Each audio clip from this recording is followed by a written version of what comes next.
Before attempting to calibrate the digital crosscut stop, you should go through the parameters inside the stop and double check them for specific settings.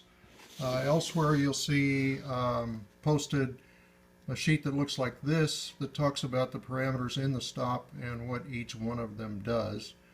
I'll briefly go through them here, but there are only a couple that you need to pay attention to that are related to the calibration process.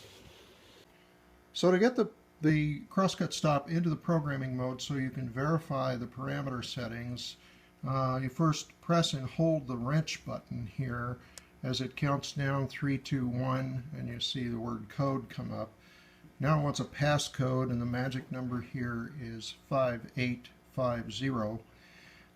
So we can enter that here. The 0 position is correct. We'll go over to the next digit. We'll put a 5 here, and then 8 here. Every time you hit the key, it increments by 1. If you go past 9, it comes back to 0. So there's our 5850. Now, to get it to accept any parameter, you have to push this button right here, the circle with the crosshairs through it, and that stores the number that you've just entered. So now that we're in programming mode, we can step through and examine each of the parameters in sequence. There's about 10 or 12 of them.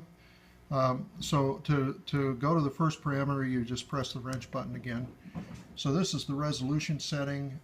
This determines whether the stop is in metric or imperial and what kind of resolution it's using in each.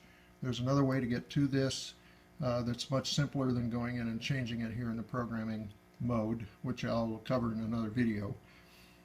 Pressing the wrench button again, we get to the reference value. This is the calibration value, but again, there's an easier way to get to this, to store this information rather than going into programming mode, and I'll cover that in another video. I'm going to step through the rest of the parameters here. There's only a couple that are important to double check.